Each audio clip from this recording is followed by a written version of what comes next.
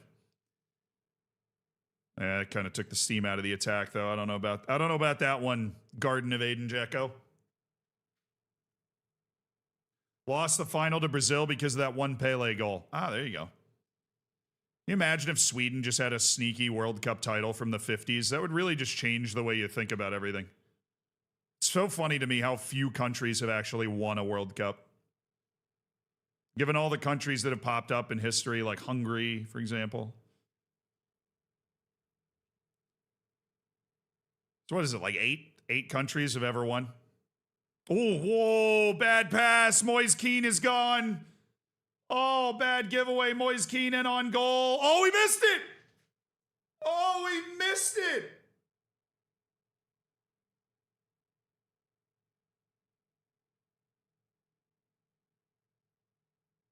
Oh.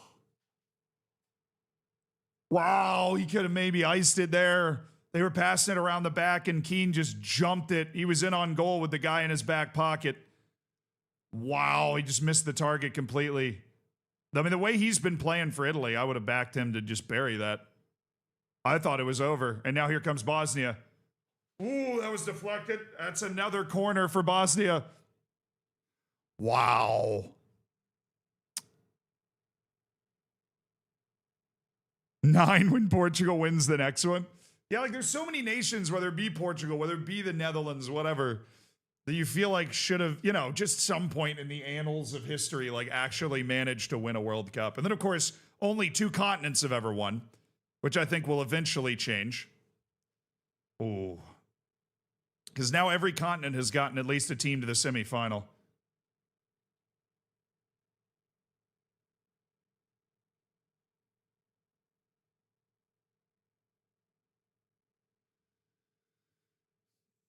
Believe it or not, Africa was the last continent that hadn't had a team reach the semis.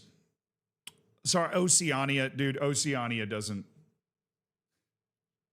I don't want to say Oceania doesn't count, but Oceania definitely isn't like a full continent in a competitive sense. Oceania exists, really, because the travel distance makes it not feasible for them to participate in Asia. Oh, Baraktarovic? Yeah, it's nothing. And he's going to stay down for a while on that save. Which CONCACAF reached the semifinal? The United States of America in 1930.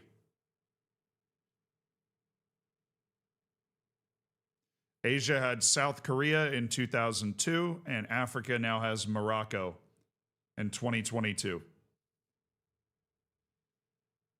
America! Truck, yeah! Yeah, probably should be Mexico, but they've never been to the semis of a World Cup.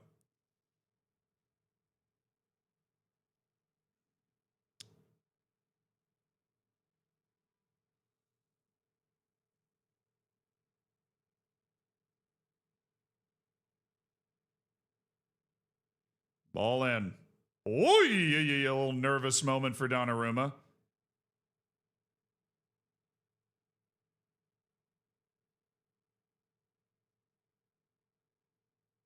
Yeah, Bosnia and Herzegovina had this great rush in the first 10 minutes of the second half. They were all over him. They've done absolutely nothing since then. Czechia is still hanging on. Haven't heard a lot of news of Denmark creating a bunch of chances either.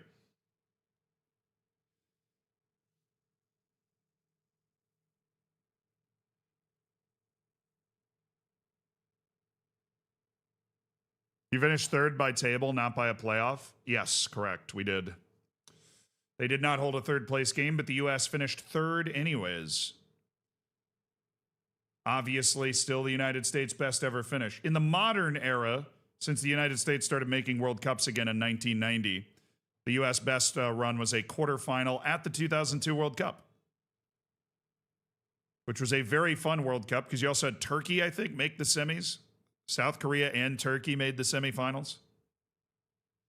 Was that Turkey's last World Cup? There's no way that was Turkey's last World Cup. It might be.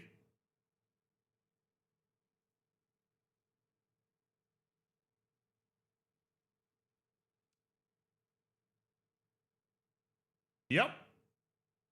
It was.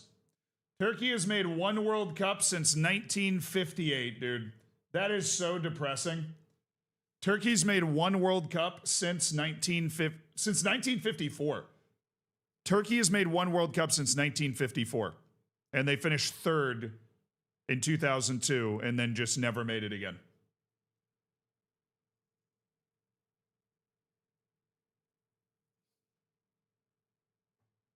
Now, Turkey have technically qualified for 3 World Cups. They qualified but withdrew in 1950, qualified in 1954 and got grouped with 1 win in 3. And then in 2002, they finished third. Hate to be a stickler.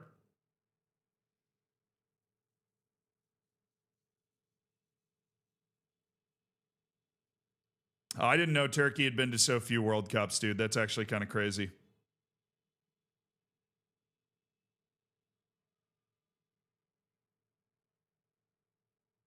If Australia wins, do you think Oceania counts or Asia? I think we'd count that as Asia, dude.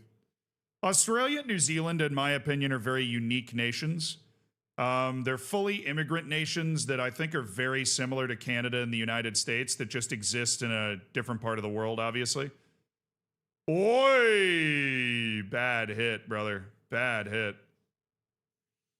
Poland's getting tired. Oh, boy. Oh, brother. What do you think's the biggest football country talent-wise that has the least impressive World Cup history? Bro, I might say Turkey. I mean, what countries don't have a very impressive World Cup history that have a ton of talent? I mean, you could say like, oh, Portugal, but Portugal's been to a bunch of World Cups. I mean, they missed a lot in the 70s and 80s, I think, but since the 90s, Portugal's been basically at every World Cup. The Netherlands, you could say, well, they've never won, but yeah, like they've been to the World Cup final a couple of times. You're talking about nations that have a good footballing history that just don't have an impressive World Cup resume at all. Is it England? England's won the dang thing, man. You could try and knock it, but we were talking about it earlier. There's only 8 countries in the entire history of the world that have won a men's World Cup, dude. It's very difficult to win. Oh, it's foul. No, they called a foul. Thought that might be something. I mean, the answer probably would have been Spain. I think the right answer is... Oh, Denmark! Denmark has scored! Denmark has leveled it in Czechia. It's 1-1. Swedish player just got drilled in the nutsack. Dude, anything for the country, all right? Anything for the country. Anything for the country. Give it all. Give your future children. I would say Spain wouldn't have been a bad argument, but then, of course, Spain actually won the World Cup and a couple of Euros, and, like, they're fine. But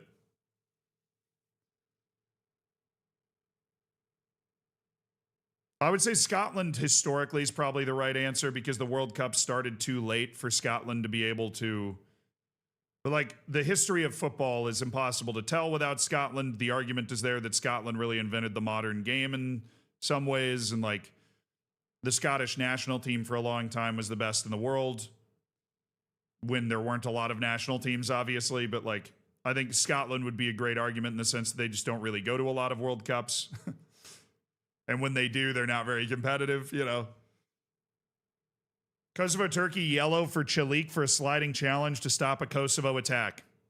I'm glad Kosovo's putting the pressure on. We could be in line for 4 extra time matches. We're not that far away from it. Bosnia and Herzegovina up a man here, putting the pressure on. Oh, this is just good ball movement. Oh, not a bad ball in, but nobody made the right run there. Bosnia and Herzegovina's got just about everybody forward, and Italy has just about everybody back now. Corner.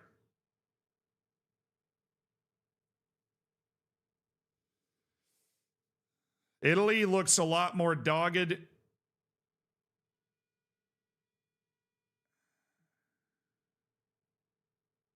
Oh, Mimic just hurt. Oh my goodness, Mimic just hurt.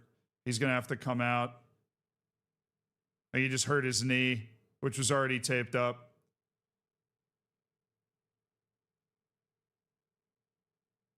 That's a shame. Mimic just played a Lions game, dude. He has played a Lions game. So we got Sweden, Poland 2-2. Poland's been down by a goal twice on the road, pulled it back both times. Denmark was down a goal for most of the match, finally found an equalizer.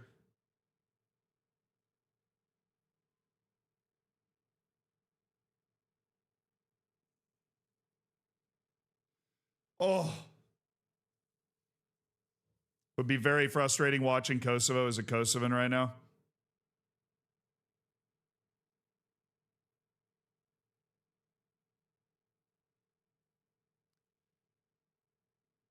Denmark's goal was a copy of Sweden's 2-1 goal. It was a set piece. God, you gotta love the Scandinavians, man.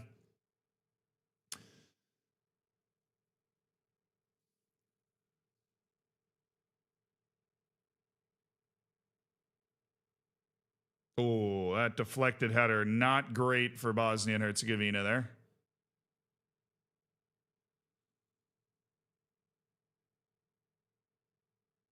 Just throw this to the far side of the field, man. Don't let Italy press you like this.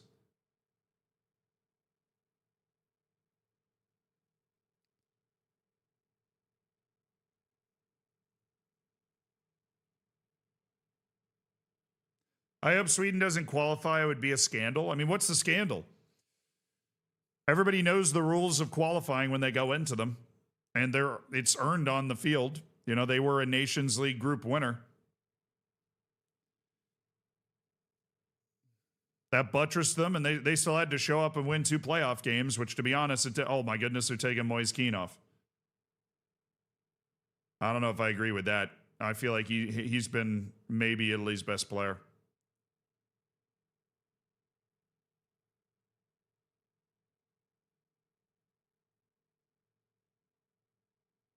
Couple subs for Bosnia and Herzegovina as well.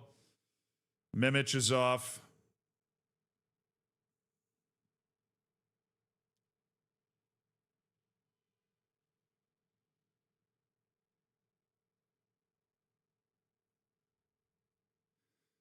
Report, Kosovo-Turkey free kick isn't very good, but the keeper spills it and it's cleared anyways. They're giving you the players out graphic right now. 19 shots for Bosnia and Herzegovina to Italy's 3. Yeah, but Italy's had the 2 best ones. I mean, Italy packed it in really early. They have dared Bosnia and Herzegovina to score on them this whole second half.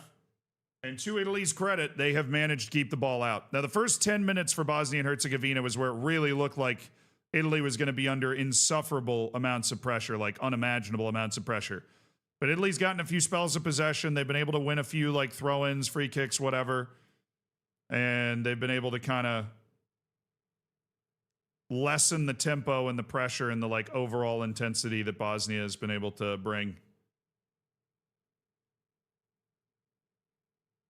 No style points here. Oh, good save. Good shot. Yeah, you also have to deal with Donnarumma, which is not going to be an easy life. Oh, that nearly got under him. Oh, that rolled off his wrist and went to the side. It nearly got under him. That's a big time save. Oh, wasn't a bad corner. Wasn't a bad corner. Turkey, as it stands, 15 minutes away from their first World Cup since 2002 and their second World Cup since 1954. Italy, en route potentially to their first World Cup since 2014.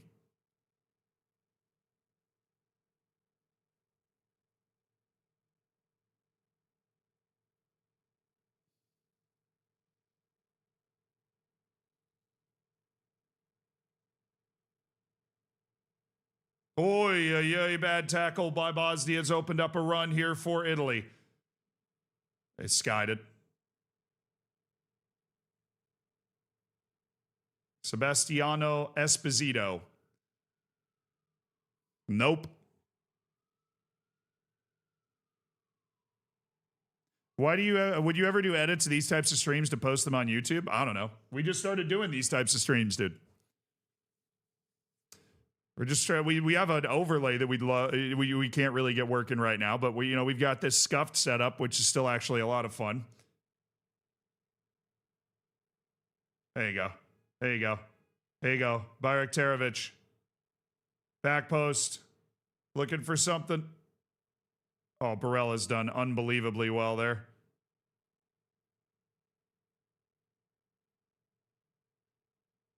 Alabegovic looks amazing, by the way. Okay, this is going to be a siege, man. Italy's been down to 10 men since the first half. This is going to be a siege. Who cares if it's anti-football? The point of the sport is put the ball in the net. Italy got an early gift, and they're using it. They're literally zero style points here. This is a zero-sum game. This is, you either go to the World Cup in the next 3 months or all about, one of the biggest sporting achievements of your life, or you don't.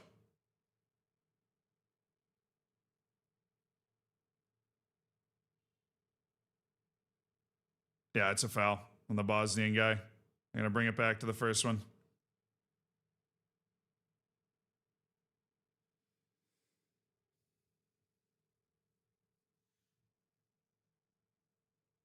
No, I mean, if there was ever a match, this is why I was like, I'll point out the fact that Argentina really employed the dark arts in their run to the World Cup, but I won't blame them for it.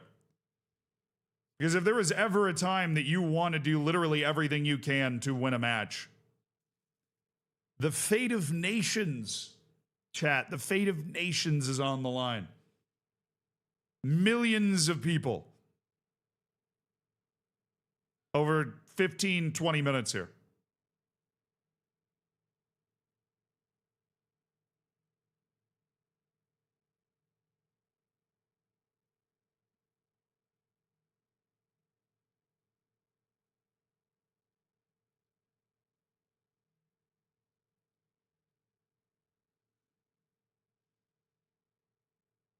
Oh, geez. Terrible touch. Italy's going to be able to waste a whole bucket of time, man. What's my prediction for DR Congo, Jamaica? Probably DR Congo by a goal. I mean, I'll be rooting for the Reggae boys, but I'm not, I like both of those teams. DR Congo hasn't been since the 70s.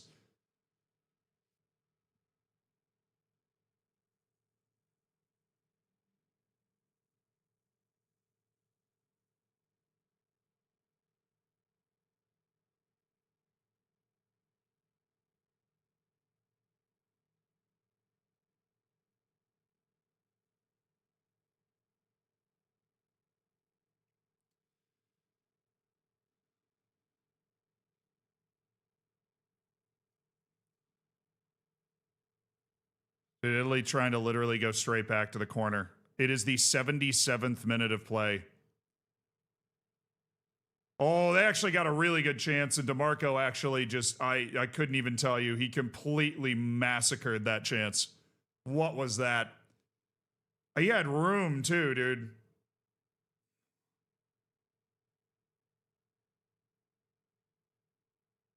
Oh, wow. Bosnia and Herzegovina can't get up the field.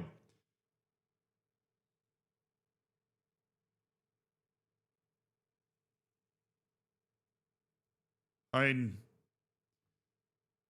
Italy's just playing really good defense, chat. That's half of the sport. Bosnia and Herzegovina can't even get the ball at the field right now.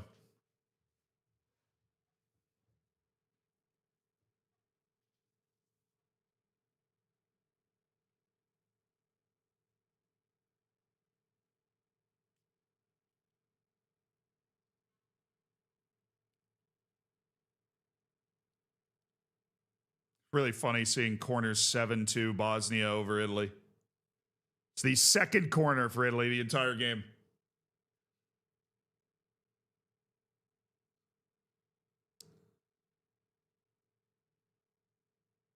What the hell was that? Absolutely atrocious hit by Barella.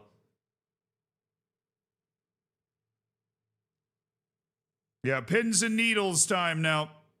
Bosnia and Herzegovina is going to feel really sick to themselves. They didn't take advantage of that huge spell of dominance they had earlier in this half. They got to get that stuff going again. They can't get like overly desperate just hoofing the ball in yet.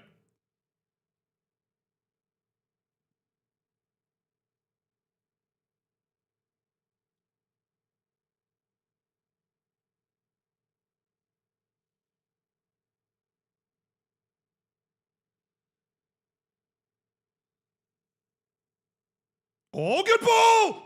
Oh, it's a goal for Bosnia! Oh, what a ball! Bosnia scored! Ball to the back post, scrambled in, and it's 1-1. Heartbreak for the Italians. The unthinkable is back on the table. Bosnia and Herzegovina, trying to make its second ever World Cup, has scored at home, up a man.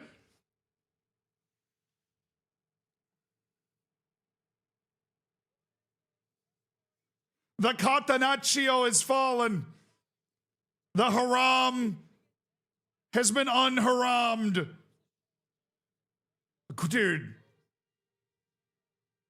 Dude, the first save that Donnarumma makes, which is going to get lost in the fact that the ball ends up getting scrambled in anyways by Dzeko.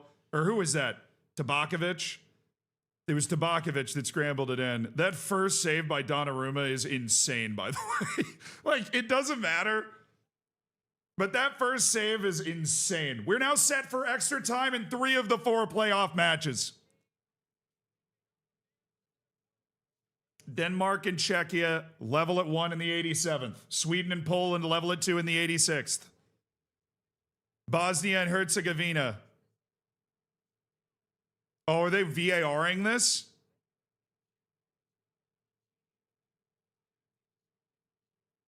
He's given it. He's given it. He's given it. Good. This game has been a rock fight in the box all day long, and you can't call it now. You can't call it now. Somebody just got a yellow. I don't know who it was.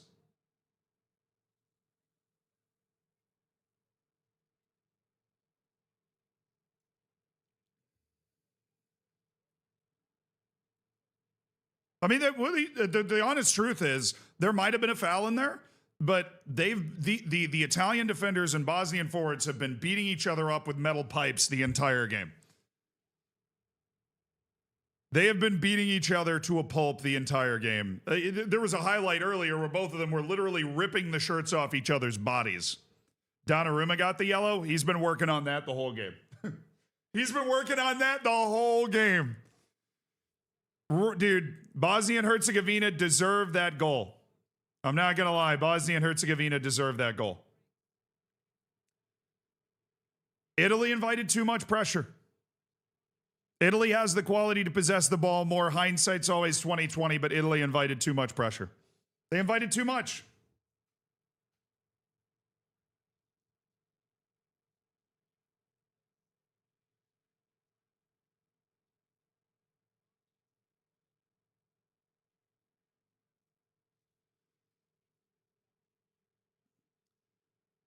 Gattuso looks like he's in a hypertensive crisis. I mean, guys, we live in a world where the Italians have the Italians are now hanging over a cliff of not making the World Cup for the 3rd consecutive time. Not to mention this like madhouse, Balkan footballing atmosphere, smoke all over the field.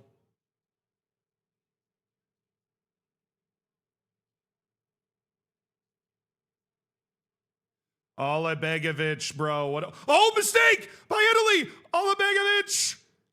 Pass it. Oh, they recovered so well. I thought Olebegovic was going to be like running through. Calm. Sweden. Oh, Sweden. Sweden at the death. Sweden at the death leads 3-2. It's their 3rd lead.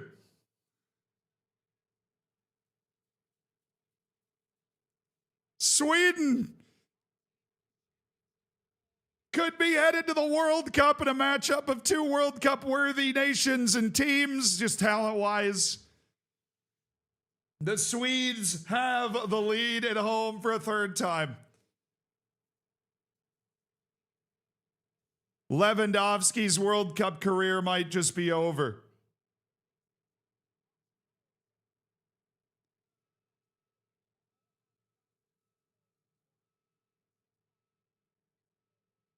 Bro, the announcers just ran through like the lineup there, which was basically on the delivery into the box where Bosnia and Herzegovina ends up scoring their goal. Turkey makes a save again. Oh. There are 3 Italian defenders in the middle of the defense. Each of the Italian defenders had to do so that there were 3 Bosnian attackers up against those 3 Italian defenders that were 6'5", 6'1", and 6'4". All 3 of them just like pushing towards the goal. Victor Gyökeres, Swedish hero.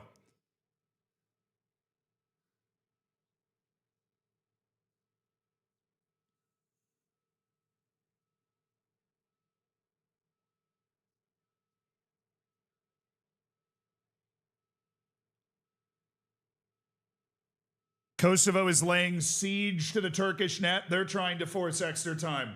Turkey is moments away. Sweden is now moments away from a spot at the World Cup. To be some of the last nations to book their spot. Dude, I need a mint. I need an Altoid. I gotta settle the stomach down.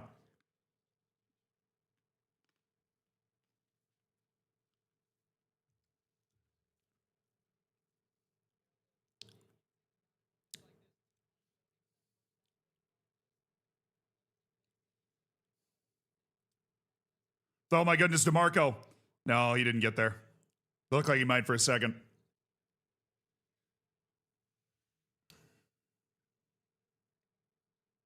Possession wasted for Kosovo. Oh, baby. Oh, baby.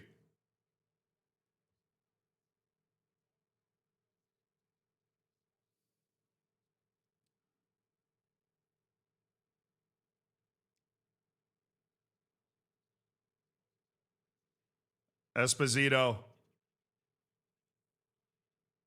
Italy, dude, this is what Italy should have been doing.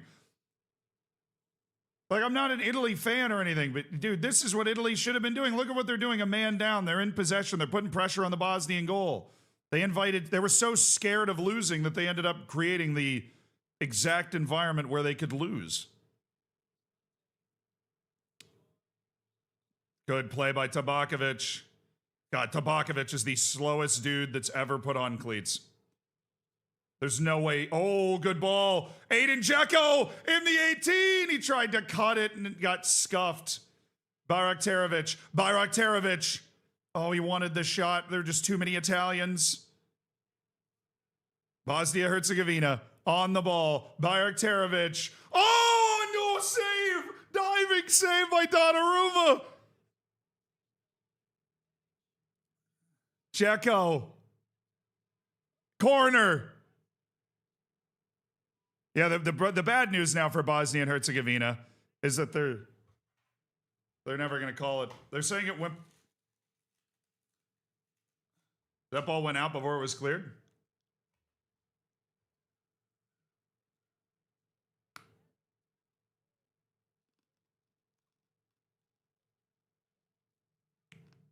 Good save. Good save.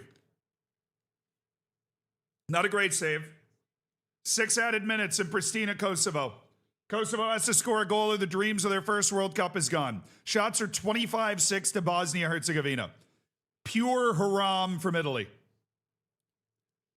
Their best spell of play of the second half has been after conceding.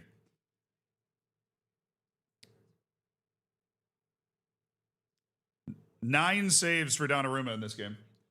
Sweden is moments away. How much stoppage time is there? Extra time for Denmark and Czechia. Czechia's second extra time match in like 5 days, dude. 1 minute left in Sweden, Poland. Wow, so Poland needs to get in possession or else Lewandowski's Polish era is over.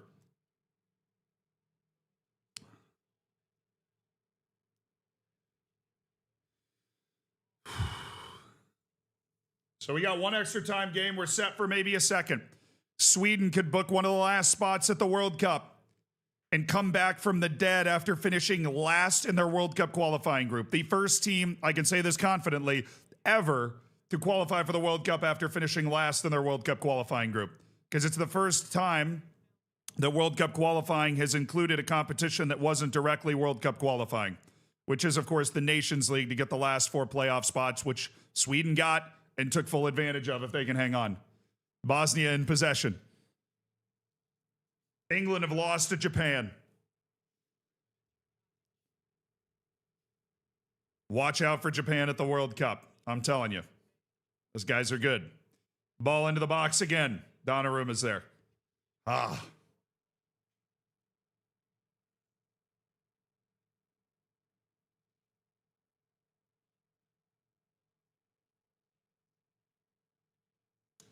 None of the Nations League finishers. Yeah, I mean, it's rare to be a Nations League group winner that also finishes dead last in your group. That's hard to do.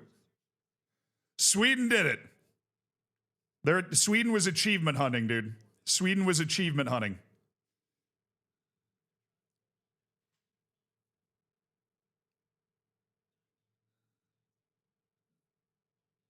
The Bosnians are going nuts.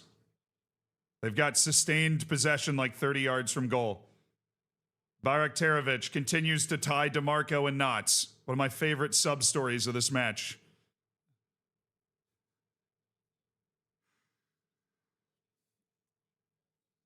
Sweden's done it. Poland is out. Sweden, after the worst qualifying imaginable, get into the playoffs with the Nations League and have made it to the World Cup. Congrats to Nim, my boy, one of my dear friends who is Swedish, who has just been lamenting how bad Sweden has been. Congrats to all the Swedes. You are going dancing. You are going to the World Cup. Baraktarovic. Oh, that's got to be a pen. That's got to be a pen. It's got, I mean, it's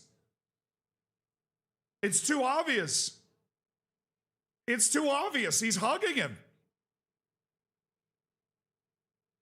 I mean, it's got to be, like, they've been letting a lot of this violence go, and the only reason they wouldn't call this is because they haven't called a lot of the other stuff in this game. But, like, he's all over him.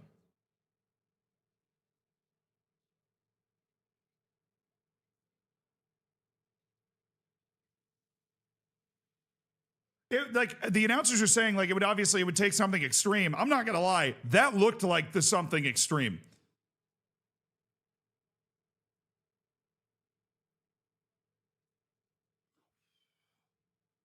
Oh my. I mean, I get not calling it because they have been letting like actual primeval violence go in the box all game, but that was so obvious. Like so just clear with the guy that was contacting the ball. Like, wow. Wow. Like you couldn't have blamed anyone for calling that. Like you wouldn't have been mad at the VAR guy for calling that. Let me put it that way. Even if you're Italian, you couldn't have been mad at the VAR guy for calling that.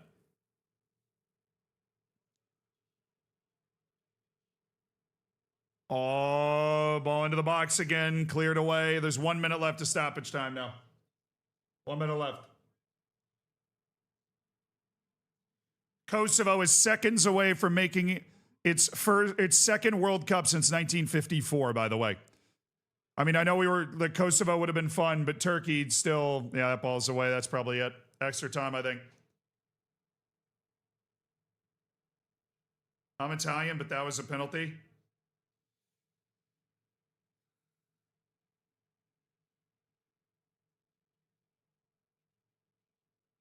Yeah, Turkey's up 1-0. Sweden scored late to go 3-2. We're going to, during the break, assuming that Bosnia doesn't win it or Italy doesn't win it in the last 40 seconds, 20 seconds, we're going to review all of the goals that we didn't review at halftime, which is a goal for Poland, a goal for Sweden, which is the winning goal. The goal for Turkey, we'll be able to break that down. Italy going to try and make one move here. He's going to call it. Yeah. Extra time. Extra time in Bosnia and Herzegovina. Extra time has started already. Extra time has started already. So let me bring this over here. Like that right there. And then I am going to pull up our highlight review screen. All right, highlight review screen, chat. Turkey's in the World Cup. Congratulations. A nation with such a proud footballing history going to its first World Cup since 2002. The scenes have got to be absolutely unbelievable. Let's watch Turkey's winning goal in Pristina. Just kidding. We don't have it, I guess. There it is. Oh, right. Sorry. Turkey. All right, here's the winning goal for Turkey in Pristina, chat. This was the goal that a lot of people were saying might have been offside. There was speculation about it being offside. I'm going to need a replay on that one, bro. I'm going to need a replay on that one. What am I looking at? So he touches this, right? So this ball gets played. Oh, he is on. Oh, he is on. You know why? It's this guy. Watch this guy. Watch this guy. He is on. That guy is like beneath the 6-yard box right now. Oh, man, that's all it took. That's all they needed. Now let's look up first Poland's equalizing goal, because Poland came back and tied this at 2. It was Karol Swiderski that scored that is a sexy goal. Oh, the composure in this. That's a tasty goal for Poland. But of course, it wasn't enough, chat. It wasn't enough because Sweden scored late in the 88th minute to go to the World Cup. It's just a scramble goal. It's just a scramble goal, Chad. It's just you're throwing bodies, you're throwing the ball towards the goal, you're just scrambling all over the place. It's a scramble goal. It's a scramble goal. The real heartbreaking thing for me is that the Polish fans are really singing a song here with all of their scarves up, and you can see them just...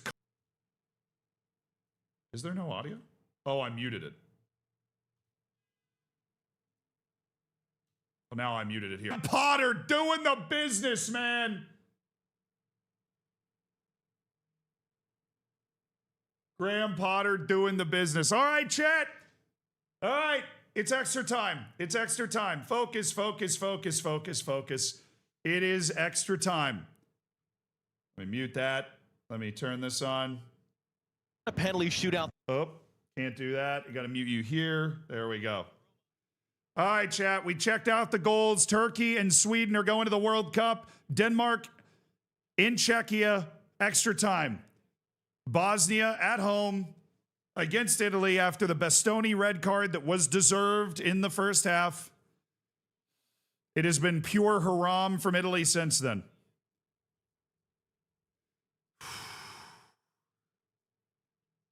Poland is out. Kosovo in an unbelievable, heroic effort in qualifying. Kosovo, who finished ahead of Sweden in their qualifying group, is out.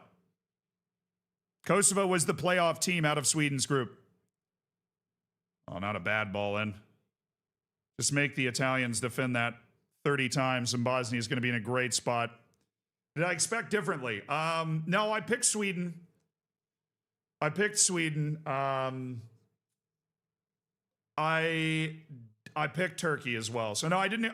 I'll tell you, I was rooting for Kosovo. Turkey going is great. First World Cup since 2002 for a football mad country. Like, you got to be happy for them, you know? But a team that's literally never been like Kosovo would have definitely been fun. Bosnia-Herzegovina has obviously been once. It was their only major tournament. They've never been to the Euros. While Italy has won the World Cup 4 times, but is on like a haram streak of just not making it. Infantino said Iran will play the World Cup. Yeah, he's like trying to will it into existence. You know, you want to know the ironic thing? Like, there's obviously so much tied up in Iran playing at the World Cup, but one of the most interesting things that nobody's talking about is the largest population of Iranian people outside of Iran is in the U.S. And I wonder how that could factor into the World Cup with Iran being there.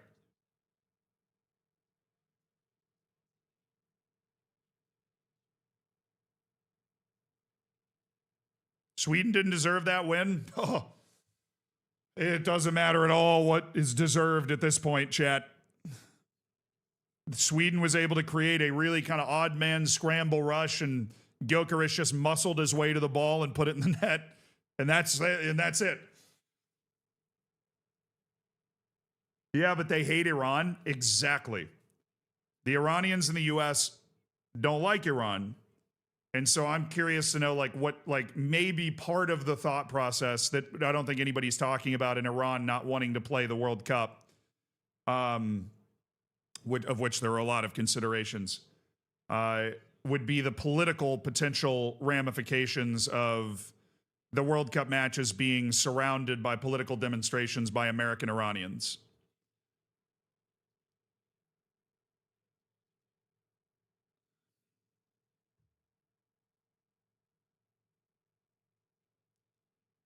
Oh, I did. I forgot the 1-1 goal from Denmark. Well, that game's also in extra time. We didn't have the time because of the quick turnaround. So we will show that at extra time, halftime in this match. We will show the Denmark goal. And I will show you guys the Bosnia goal because I have not shown you guys that one either as a highlight. So we'll get to that. Thank you for reminding me, though. There will be a halftime in this extra time. And of course, as we close in on 5 p.m., we have DR Congo and Jamaica is going to kick off in about 10 minutes that will also decide a World Cup spot. They don't like the regime. Yeah, okay, I got to be specific. They don't like the current government in Iran. The Iranian Americans generally don't like the current government in Iran. Oh my goodness, Italy is taking 3 years to take this free kick.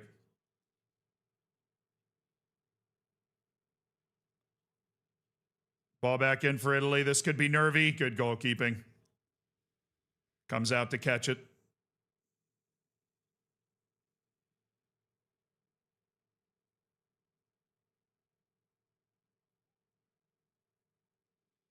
Czechia scored! Oh, Czechia have scored in the 3rd and the 101st minute. Again, Czechia trying to make its second ever World Cup as a independent nation. Czechia has scored and Denmark's behind a second time. The Danes just watched Sweden finish last in their group and somehow make it to the World Cup anyways. I remember talking to Nim about the World Cup playoffs, and he gave Sweden basically no chance to get through, and yet they have gotten through. The Cardiac Czechs played a magic match against Ireland that was just must watch, and now they're playing another magic match against Denmark.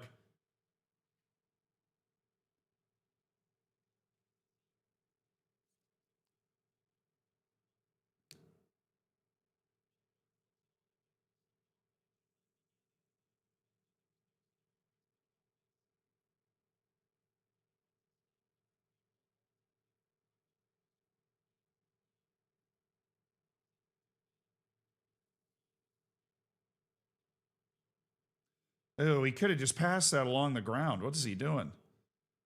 Yeah, Bosnia-Herzegovina, Italy doesn't have numbers up. So if they ever need to settle possession, you can basically always just pass this ball back. And once you settle possession, Italy will drop off their counter press, and then you can just go forward.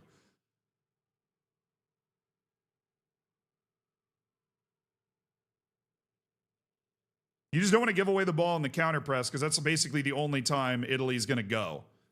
If you're Italy, that's when you got to take the ball and run. Should be VAR. Canada also has a big Iranian population. Yeah, there's a very, for better or for worse, and often for worse, the United States and Iran, or really North America and Iran, have had a very close relationship. They've interacted a lot, we'll put it that way.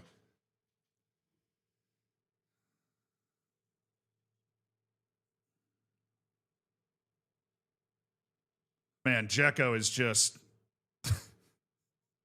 a wall.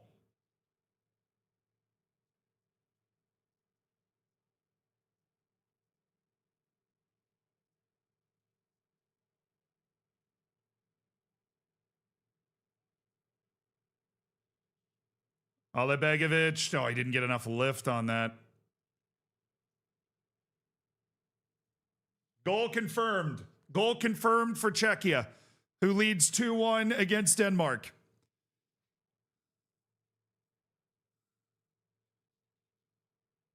I knew a couple of Iranian descendant like people in the U.S. growing up. It's pretty common like heritage for people that grow up in the U.S. Aren't the Strolls Iranian? I don't remember. I don't know.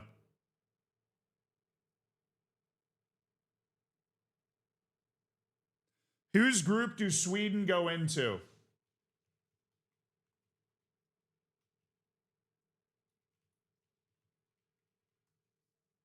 I'm asking.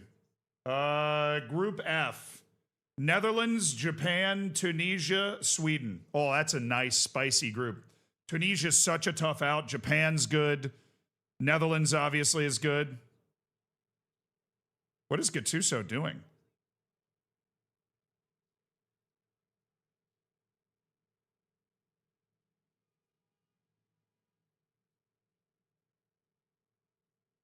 What is Gattuso doing?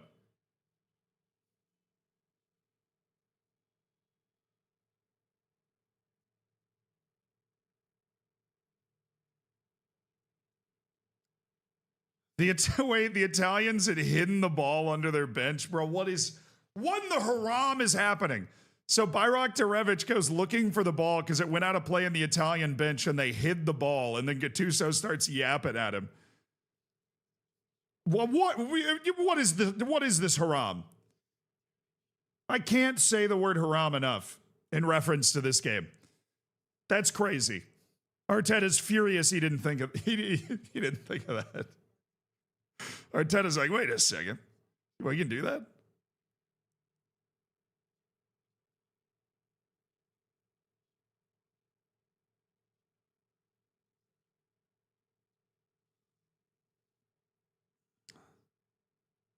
All right, here comes Bosnia and Herzegovina again.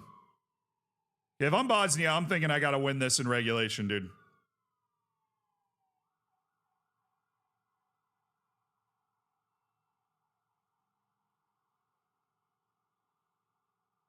Bosnia and Herzegovina is in. They're where they want to be. They're where they want to be.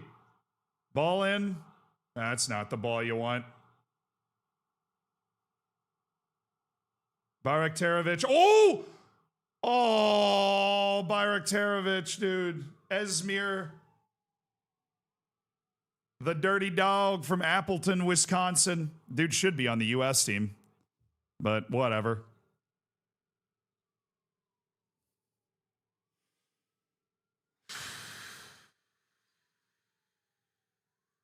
Why are you trying that? Because he has no right foot. The curse of most left-footed skill players.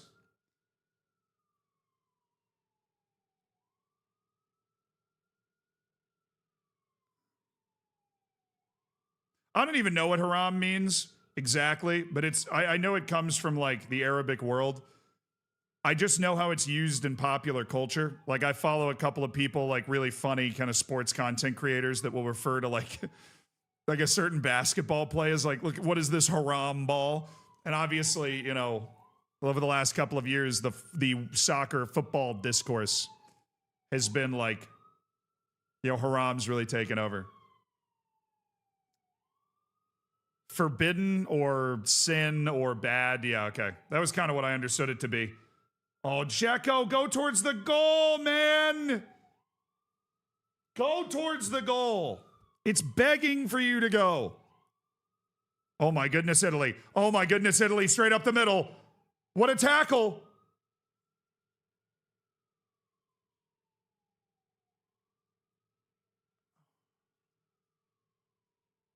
He called the foul. Oh my goodness, he called the foul. He called the foul. If he called the foul, it's got to be a red. It wasn't a foul, but if he calls the foul there, it has to be a red. And I understand Italy being upset. Like, if you're going to say that's a foul, that's a red card. Like, Did he get that?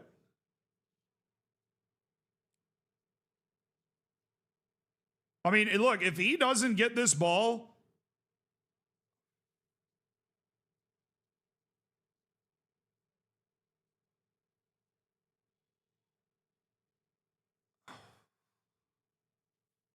wow.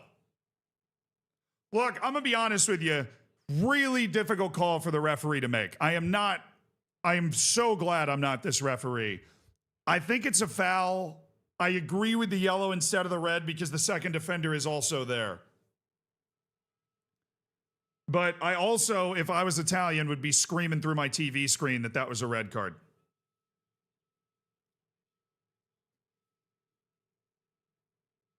Oh, it's outside the box. Yeah, it's a free kick. It's a free kick. He called a free kick. He's talking to VAR right now. They might turn this into a red card, and that's going to totally change this game.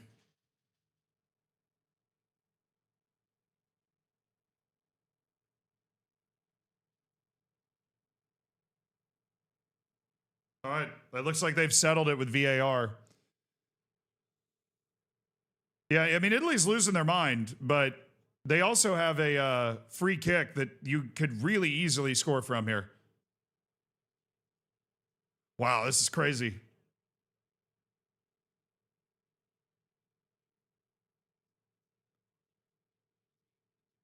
I think I love this ref. I've seen this ref a lot. I think he's a really good ref. I think he got it right, but that is such a tough spot to be in because you could totally, very easily be like, oh, that's a red. And you could very easily not call anything there either because he might have gotten that ball, but I think it's a foul. I don't think he really gets the ball there.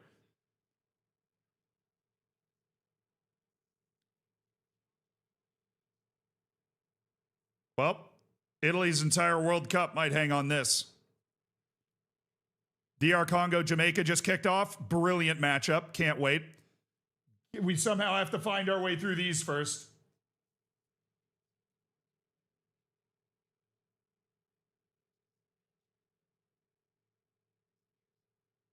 An inspiring speech to throw your body in the way of this shot for the Bosnians. Dzeko's in the wall. Bosnia's not short on big boys. They're all in that wall. This is not an easy wall to score on. Sandro Tonali, do you want to be an Italian legend? This could be the David Beckham against Greece, but even crazier. That's a beefy wall. He could play it short to the right. That guy's kind of wide open. Tonali. He tried to go low. He tried to go low. Oh, that was clinched. That was a fully clinched moment. All right, so no red card. It was a yellow, which was very close. Ball in. Oh my God! Save! Oh, what a save!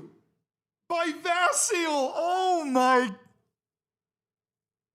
Oh... Bro, he was coming for it, and then he got caught in no man's land because he realized he couldn't get there and just threw his arms up, and what a save. Wow. Now all of a sudden it's Italy that can't believe they're not in the lead.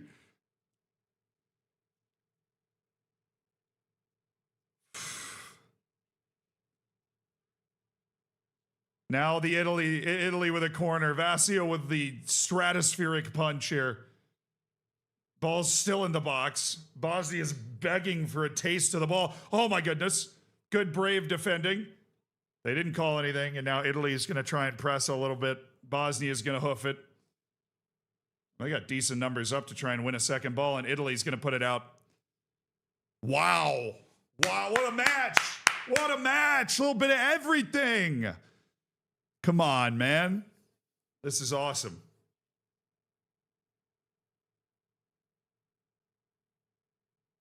You adjust the clock window, it's a bit cut off. Yeah, I got you. Good comms, good comms, good comms.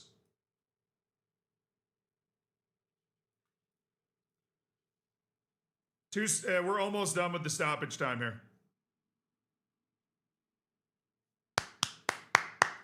Halftime. Halftime of the extra time. All right, time to watch a couple of the goals, chat. Let's take a look at a couple of the goals. We did not see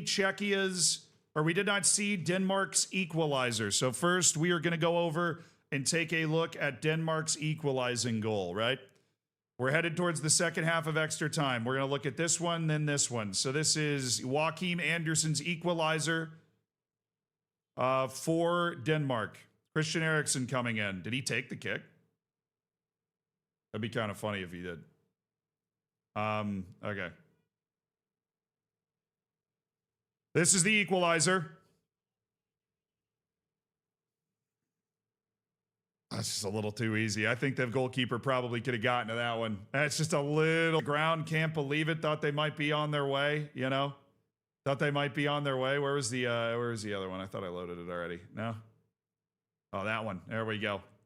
All right, and this is the goal Czech Republic just scored in extra time. Was it Ladislav Krejci again? Bro, Krejci's insane right now. Go scored? No way. Early goal for DR? For the doctor? No. It was offside. It was offside. It was offside. It was offside. Now you get to see. Let me search up Bosnia and Herzegovina's goal. Haris Tabakovic. So you tell me, chat. You tell me how you're supposed to stop that. You tell me how you're supposed to stop this. This is crazy. Basically, like, it's Dzeko first. So Dzeko's the first guy. And he just lob it in. It's a great ball. Dzeko manhandles his guy. Tabakovic is there to poke it in. That first save was pretty crazy, though. All right, let's get back to our positions here. Get back to our positions.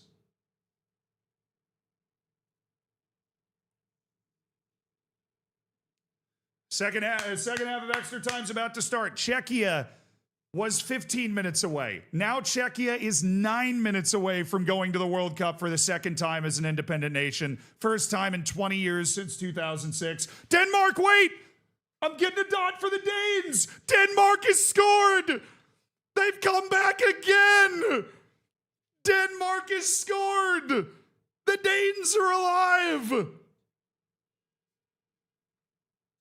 Wow. I need a snack, bro. I need a snack. I gotta sprint it. Hold on.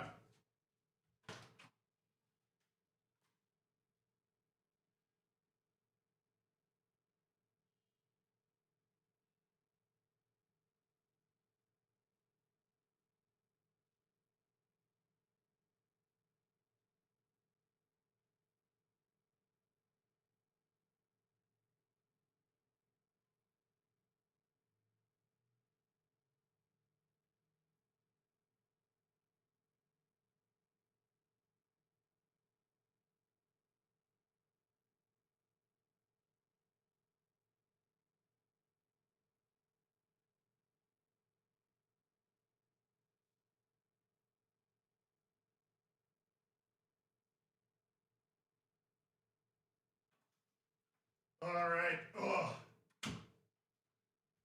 Thank goodness nothing happened. All right. Bosnia's on the move. Ooh! An athletic attempt.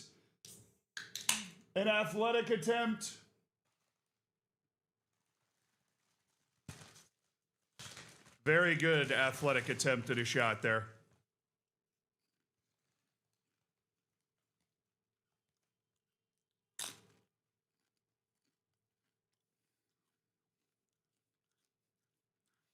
I'm trying to bait me with the chat, dude.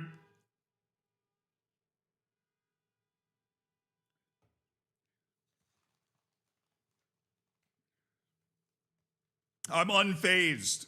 I'm unflappable. Oh my goodness, Italy!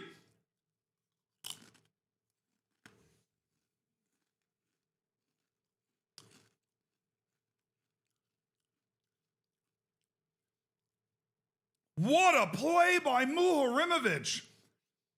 This dude just blocked a shot with a guy's foot with his shoulder. I mean, he's thrown himself. He's literally like falling to the ground and just takes it in the back.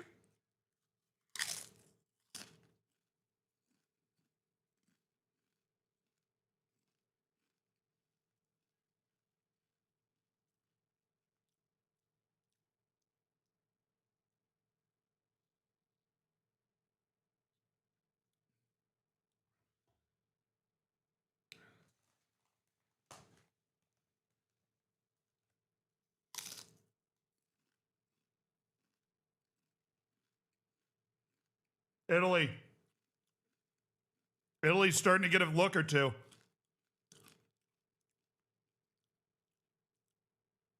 Now Bosnia just needs to control the possession here. Need to control the possession. Denmark and Czechia are tied at 2. Czechia has blown the lead twice. They're living Ireland's nightmare that happened 5 days ago in the Czech Republic. 5 minutes away from a penalty shootout.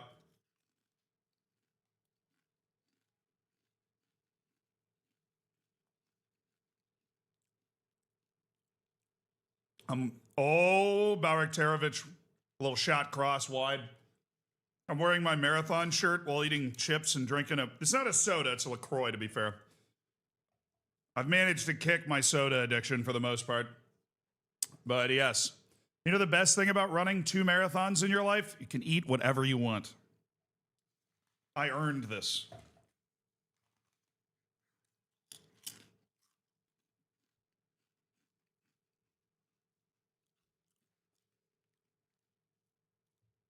They're jalapeno chips. Sorry, they're a little crunchy for the mic, but it's the only snack I could find, and I'm absolutely starving. But the football calls me. Eriksson the GOAT. Did he score? No way, was it Christian Eriksson? No, it was Casper Hogue.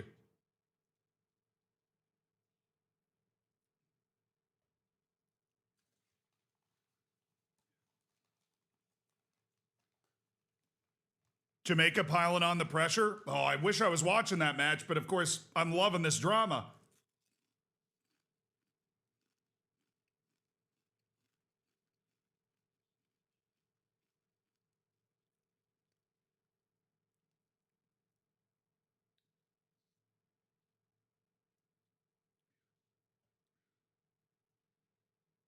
Alibegovic. Oh, he just blasted that right into the defender. He's lucky it hit the defender. That ball was going 20 yards short of the goal.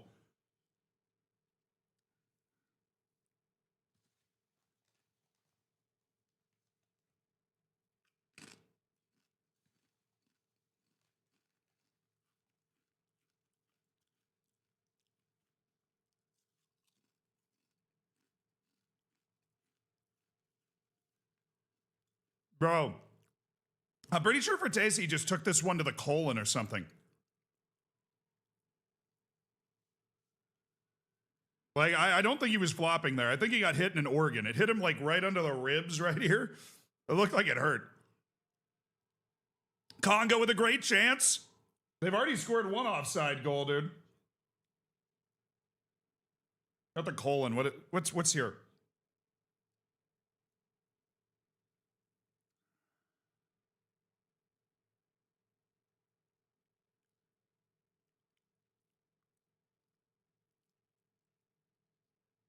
God, Donnarumma is just a sassy man. He's just a sassy mamma jamma, dude. He's a sassy guy. Kidney, thank you. Kidney, not colon. Have to be turned around for that.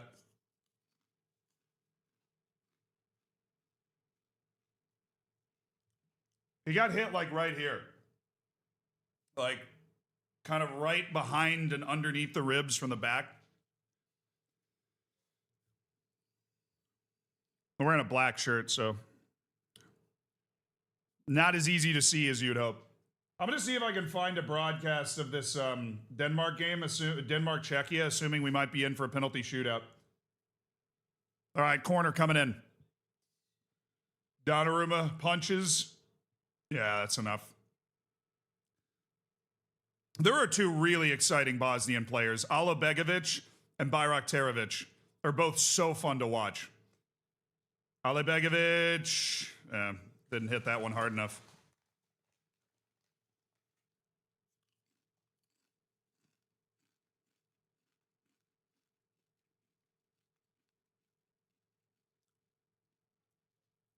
Oh, terrible from Italy. Terrible.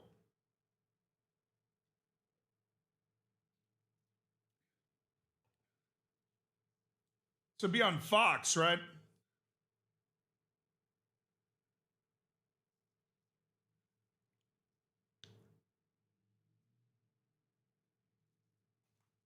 How to watch Czechia versus Denmark in the U.S.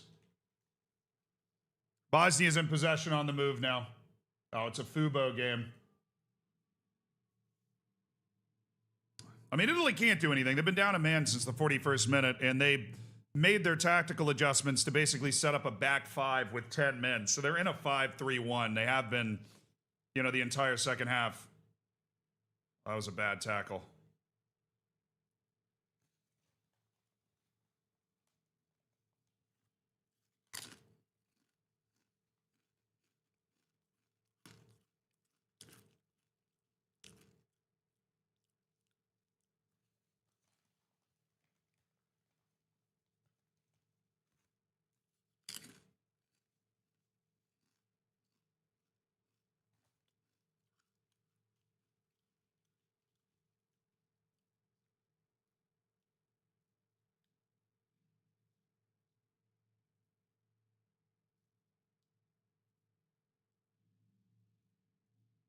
I'm getting a stream of Czechia-Denmark up just in case that penalty shootout comes. Cottage kind of got blasted in the face on that play.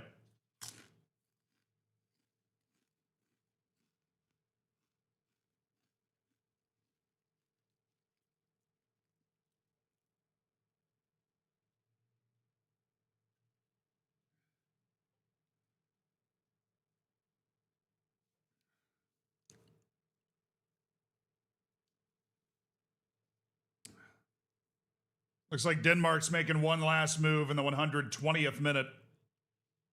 Well, they're making... Oh, Demirovic is coming off. Okay. Well, Demirovic missed a pin against Wales, so I get the sub.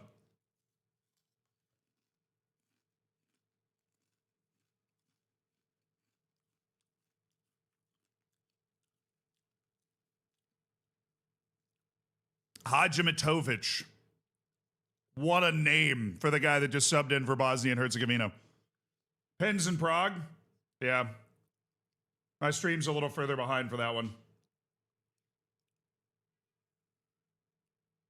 But we might, for a second straight playoff window, have dual-wielding penalty shootouts here in a moment.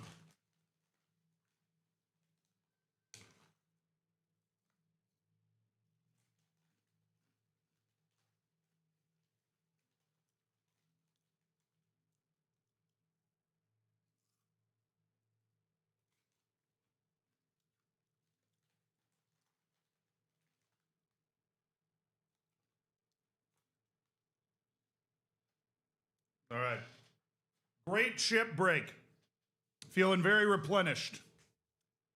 Oh, that's a foul, yeah.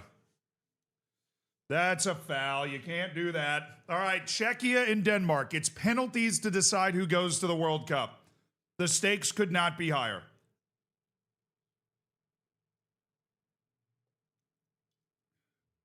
Will Denmark, one of the dark horse candidates with this generation of players to make a deep run at a World Cup, return to the world's biggest stage? Will Czechia go for a second time ever as an independent country?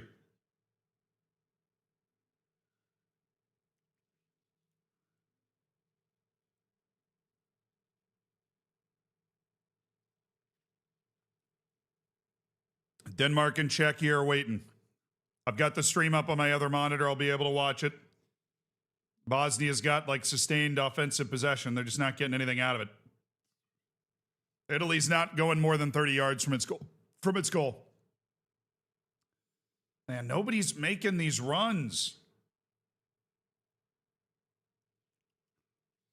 9th corner for Bosnia. And they have Aiden Dzeko.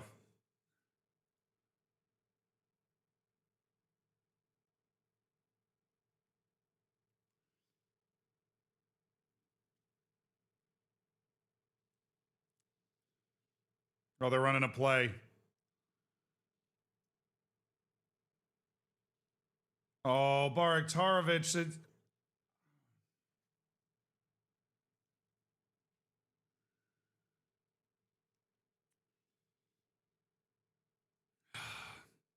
Well, that was really disappointing from Bosnia with a corner, dude. Play it short, and it doesn't look like there was a super set play to go with it either. Alabegovic. Ooh, very good play. Could be something. Another corner. My goodness.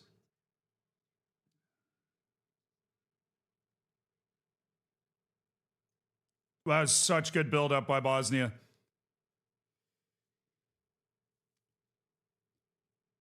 All right, now a corner again. You got Checo. You got one of the great. They're trying to do the same short thing again. Put the ball in the box.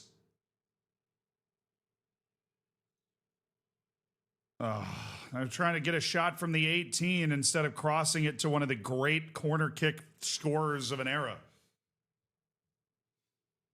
Dude, Ale Begovic and Baraktarovic are so good for Bosnia. If I'm a scout for a big team, I'm looking at both of those guys like.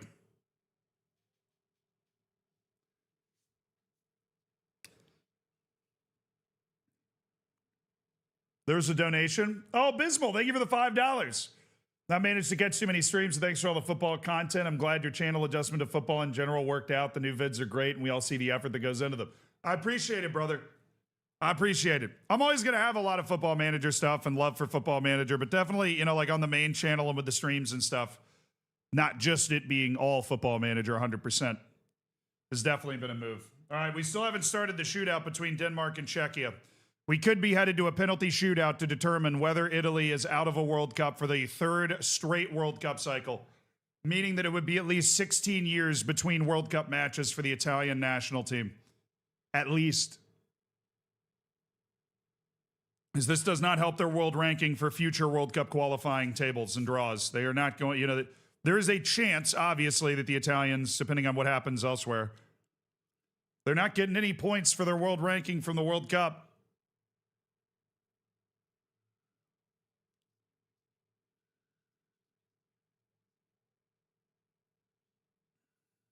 They're not going to call that. They're not going to call that. Congo, Jamaica, still very mid. Good. We need that match to stay mid until these matches are done. All right, final minute of play. It's 1 minute of stoppage time here between Italy and Bosnia and Herzegovina. I give the advantage Italy in a penalty shootout. I know Bosnia and Herzegovina just won a shootout previously, but I mean, Italy has Donnarumma. He's like a generational shot stopper.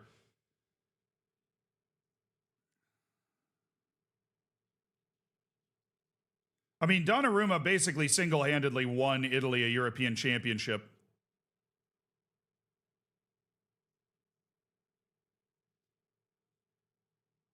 Oh my goodness, Donnarumma! What is Donnarumma doing? Oh, he's got to still be out of his goal. That's a clumsy foul and a yellow.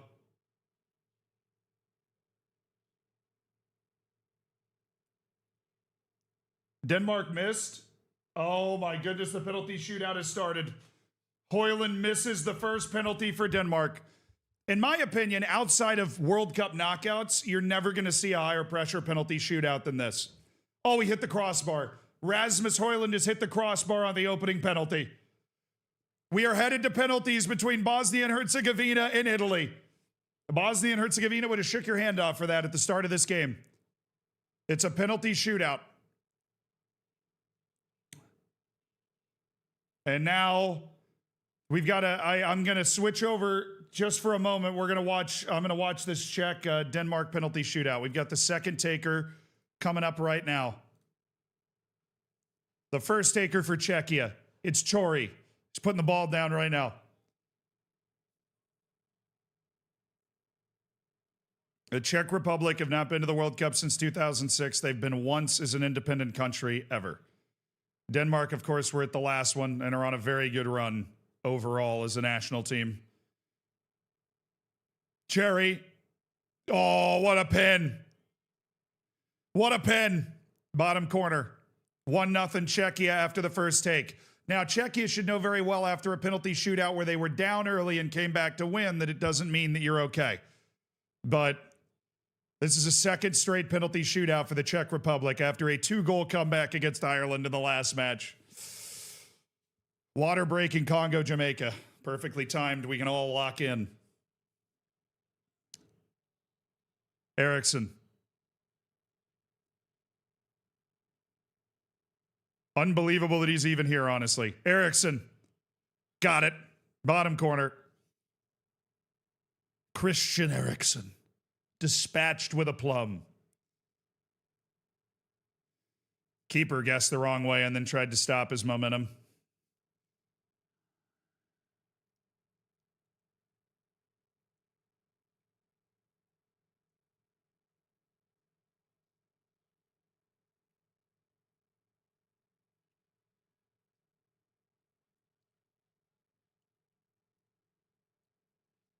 All right, Souček is taking.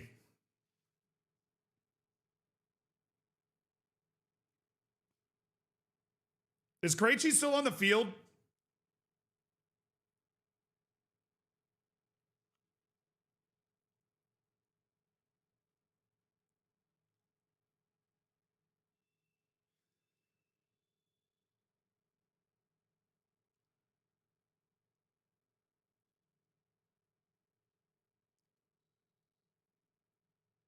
Souček. Oh, Hermansson's been close to both, but they've both been beautiful pins. Top corner from Tomas Souček. And it's 2-1 Czechia after 2. 2-1 Czechia after 2. Denmark has to be basically perfect from this time out. It'd be basically perfect.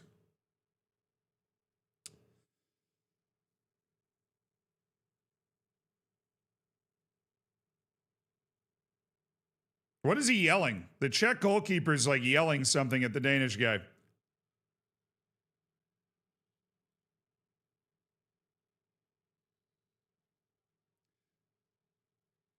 Saved!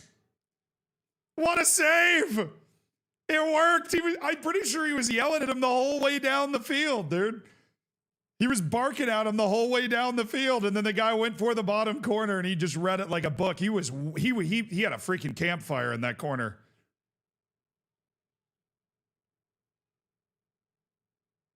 He had a campfire in that corner.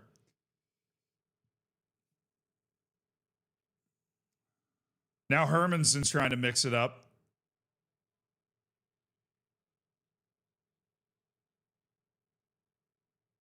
Oh, it's Krejci. I already tell you this is going in, dude. This is going in. Vladislav Krejci has been like a man possessed since they gave him the captain's armband.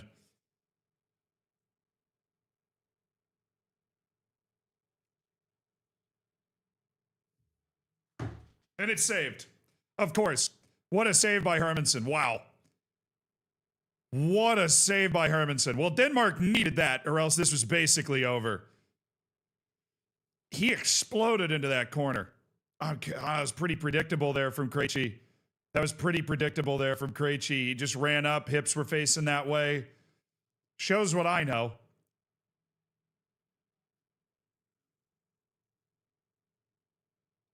All right, Bosnia and Herzegovina shootout is about to start. Bosnia-Herzegovina and Italy. The shootout is closing in on starting. We're going to have dual-wielding penalty shootouts for a second time.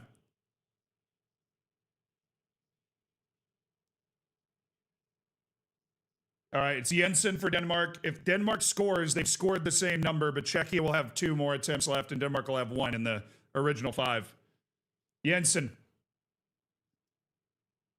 Oh, Mike, he shanked it. Oh, he shanked it. Oh, Denmark's 1 for 4, and Czechia just needs a goal, and they're going to have 2 attempts to score it.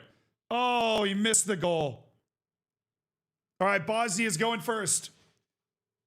Bosnia's going first. Scores it. Bottom corner, Donnarumma went the wrong way. Bosnia and Herzegovina leads. Tahirovic with the goal. Czechia needs 1 more goal, and they're going to the World Cup. They have 2 chances to do it. Hermansson in goal. Italy stepping up for its first penalty. Czechia to make its second ever World Cup as an independent country. The kick is in! Czechia is going to the World Cup! In 2 penalty shootouts! Tragedy for Denmark. They were down 2 separate times, pulled it back twice to force the shootout. Italy's first take. Oh, he skied it! He skied it! The pressure's too much! Oh, that ball is headed to Croatia! Oh, it's a shank! It's a Shankosaurus! He's ripped it over! It's 1-0 Bosnia and Herzegovina! Oh, Oh my goodness.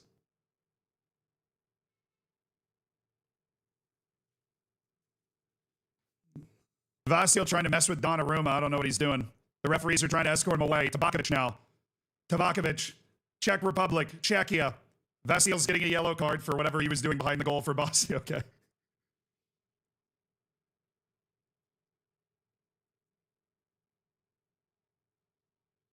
Yeah, Vasil had something in his hand. He might have been stealing notes from somewhere. All right, Tabakovic. Oh, what a pen! Oh, what a pen! The stream is unwatchable? What's happening? What do you mean?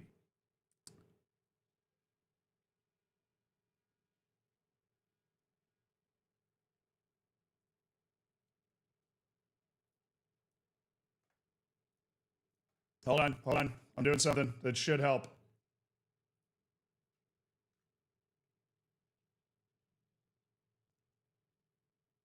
Encoder is overloaded? How the hell? Bro! You're out of sync. A freaking penalty shootout going on right now. Bosnia scored. They're up 2-1. All right, let me deactivate the camera.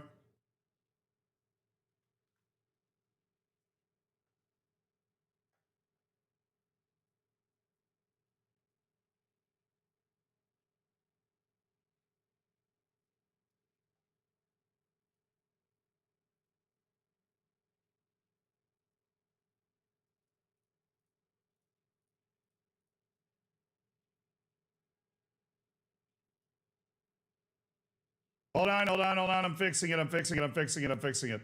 I'm fixing it, chat. I'm fixing it. I'm fixing it, chat. I know. Bosnia and Herzegovina is up 3-1 right now. They're up 3-1 right now.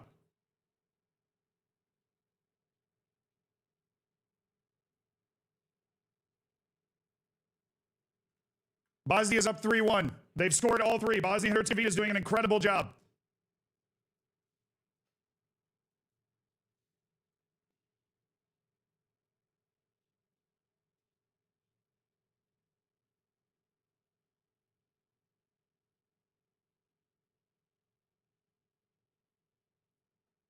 He hit the bar! He hit the bar! Italy missed! Italy missed! Italy missed! Italy's missed! He hit the bar! Bosnia's up 3-1! Bosnia's up 3-1!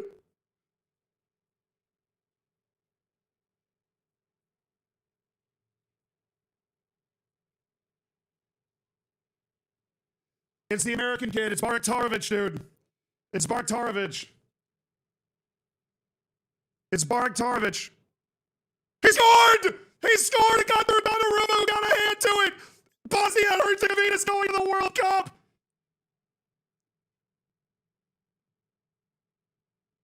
Italy's out! It's so insane it broke the stream! It literally broke the stream! Italy misses the World Cup for a third straight time! Bosnia and Herzegovina is going to the World Cup for the second time ever!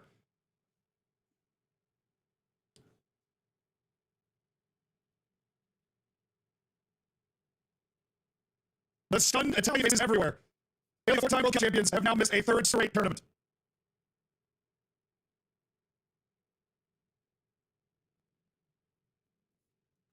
Like, I'm trying to shut everything off my computer to get it to work. I think that I don't know. Italy's out. I think Dzeko's really hurt, by the way. Dzeko's like incredibly hurt.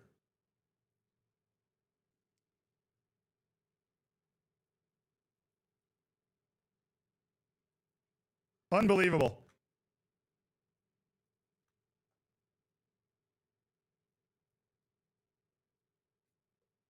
Hold on, I'm just trying things at this point, dude. I'm literally just trying things. I don't even know. Chat. I don't even know. Can you hear me all right? Can you guys even hear me?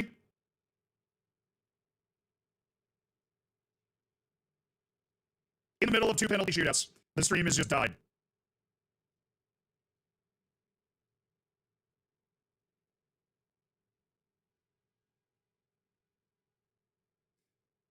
Kill some tabs? No, I stream off a different computer. Like, I can't even explain it right now. I'm working on it. I promise I'm working on it.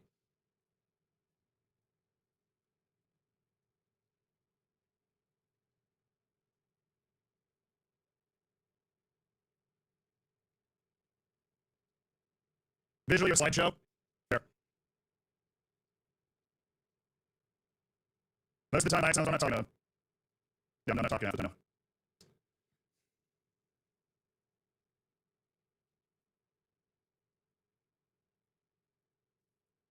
I don't know, I think he's overloaded on my computer right now, and